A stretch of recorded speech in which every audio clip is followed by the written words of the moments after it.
Hey guys, Zomfox here, and it's time to do the Week 2 review of the 2025 UFL season. This was a really weird week in both the games played, the TV ratings, and hell, even other things like attendance and a trade that just happened last night where the Panthers got rid of Marcus Sims for Cam Carter to the Roughnecks. Just an insane move, but that's against the point. The point of this past week and was that it was a very weird one, all things considered. A bunch of low scoring games, attendance actually being up. I mean, can you believe that? And then TV ratings being really mixed. We got one of the best ratings we've seen in the UFL's small but important history, and a couple numbers that were still really poor. This is a weird one, so let's just get right on into that with the first game of the week, the Stallions Panthers. I am doing an in-depth review of this game tomorrow, mainly on the special teams aspect, so I'm not going to talk about it a ton, but special teams is what essentially made this game.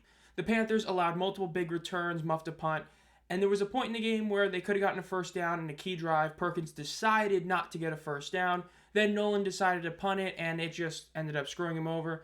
The Panthers were in this game the whole time, but what happened is very early on, literally like the first play of the game, Alex Magoo ended up getting hurt. Matt Corral came in and played the entire game for the Stallions. He was an automatic upgrade over Magoo as he ended up not getting sacked once because he understood how to throw the ball away quickly, something Magoo could not do in week one. The Panthers continue to switch quarterbacks, Etling and Perkins, and the truth is for how much people are really hating on Etling, Perkins has not looked as good as he was last year because he is not running the football. I've talked about this to death in the Power Kings video, so I'll keep it brief. But it's like he's choosing to not run the football like he's been told not to, and that's really hurting this Panthers offense. Now, the defense also just lost Breland Speaks to IR, so the Panthers are looking like not great.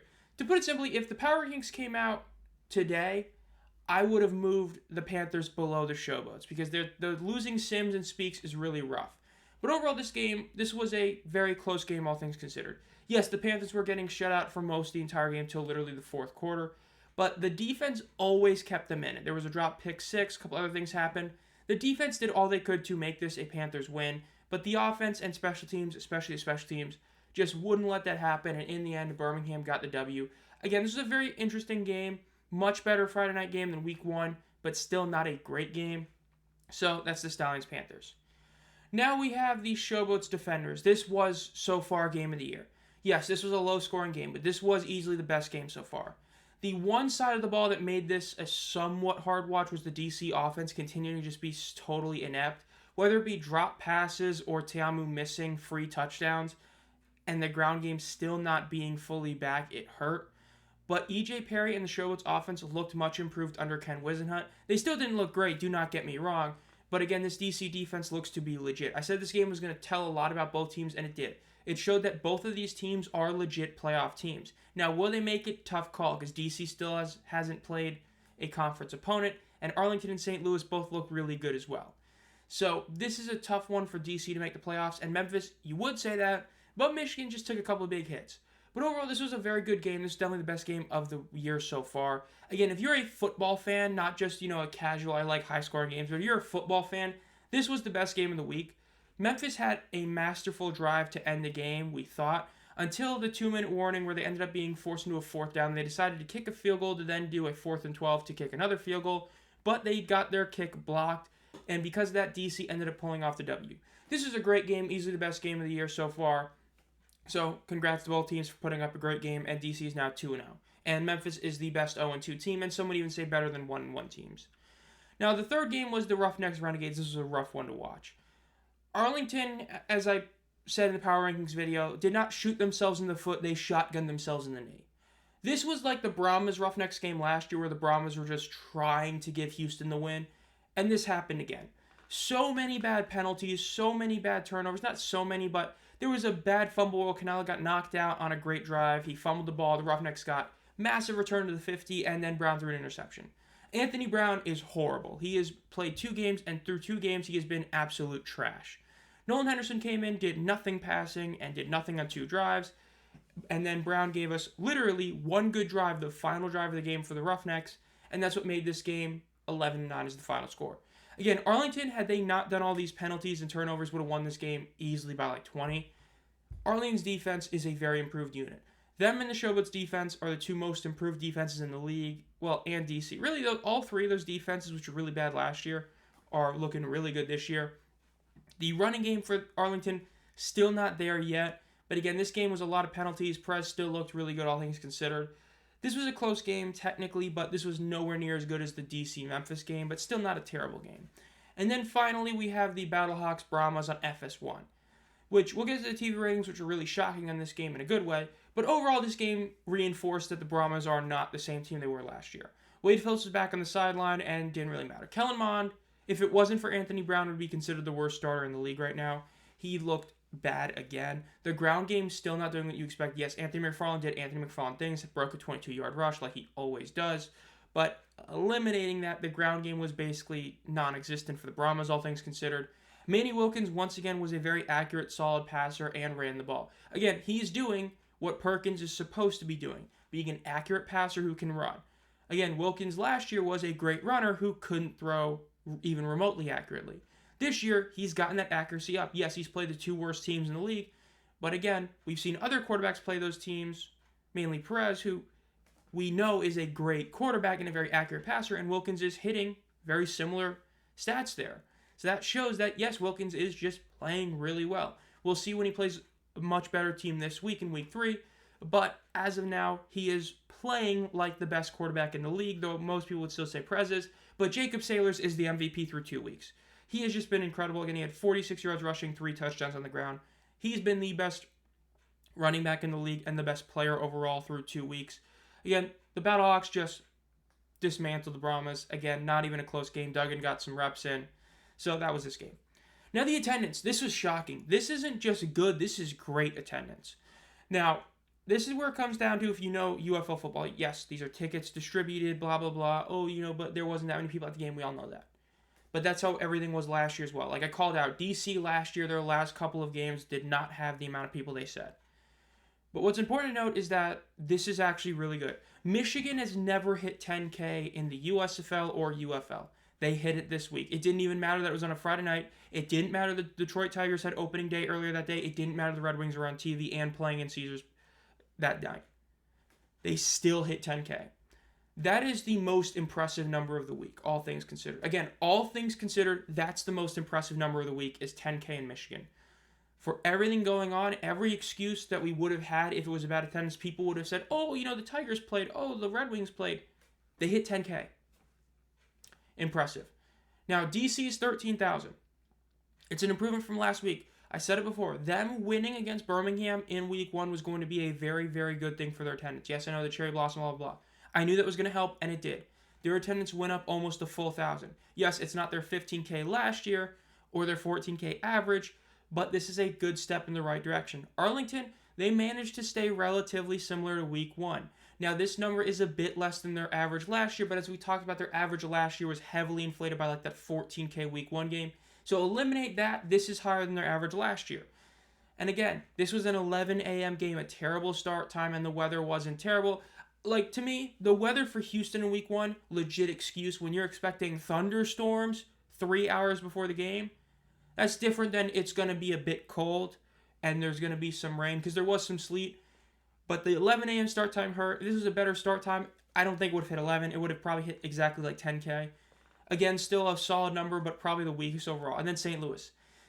Again, St. Louis averaged like 33,600, but again, a lot of that was also the inflated week 2 number, the 40K number, their home opener, huge number. Overall, this matched a lot of what they did last season.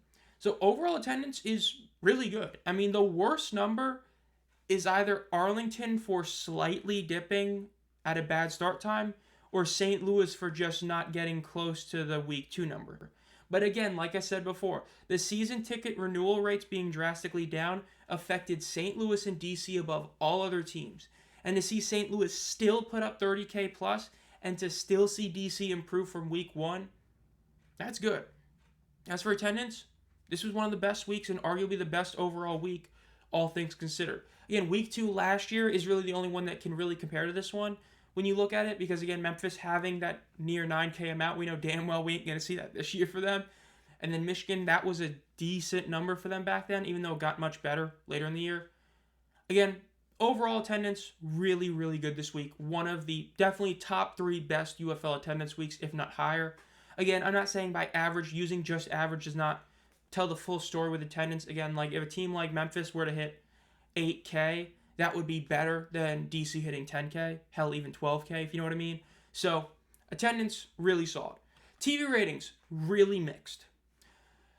Now, let's just get the big number out of the way. The FS1 number sticks out like a sore thumb in a good way. Last year, the FS1 game didn't even hit 300K. It rounded to 200,000 watching it. This game had over 500,000. Yes, it had a great lead-in. The race was the highest viewed thing on cable or sporting event on Sunday. But even without that lead-in, again, it's just the lead-in. It's not guaranteeing you have great ratings. 500,000 for this game between San Antonio and St. Louis is really good. That somewhat makes up for the fact that the Battlehawks were on FS1, because it might make you think that, maybe they kind of helped with that. That is a massive improvement.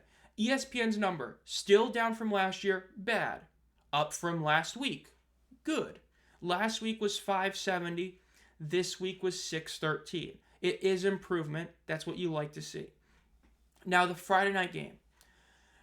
I'll give my thoughts after this, but when Mike Mitchell put this out, because again, Friday night games come out on Monday, the rest come out on Tuesday, James Larson said that it actually is a good thing, that the number was actually a really solid number. Then, of course, everybody's favorite YouTuber, the Markcast, was basically saying that that was a terrible take. It was L. And then Larson responded, basically just obliterating him.